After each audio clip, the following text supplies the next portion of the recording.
Assalamualaikum warahmatullahi wabarakatuh. Perkenalkan, nama saya Christiana Ayu Lestari dengan NIM 24000240054. Kelas D Filsafat Hukum.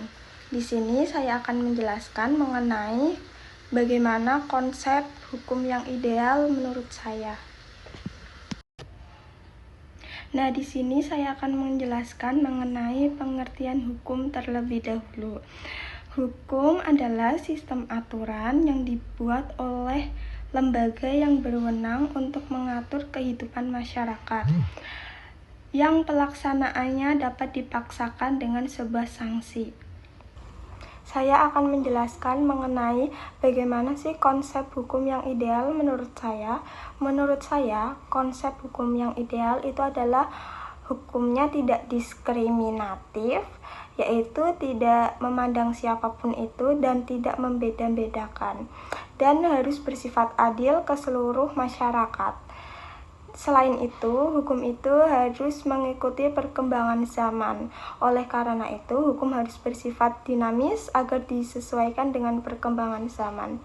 Dan yang paling penting, hukum itu memungkinkan untuk dilaksanakan dan tidak bertentangan dengan moral yang ada di masyarakat. Kemudian ada ciri-ciri hukum yang ideal. Yang pertama itu adil, menjamin keadilan tanpa memihak. Yang kedua itu pasti, jelas dan tegas. Yang ketiga itu bersifat umum. Jadi hukum itu dapat diberlakukan bagi semua orang.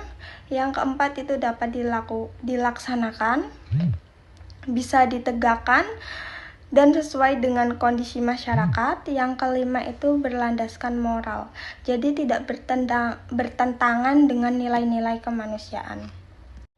Contoh penerapan hukum yang ideal, yang pertama ada kasus pidana korupsi. Jadi semua pelaku korupsi, baik pejabat tinggi maupun bawahan, dihukum setimpal tanpa diskriminasi.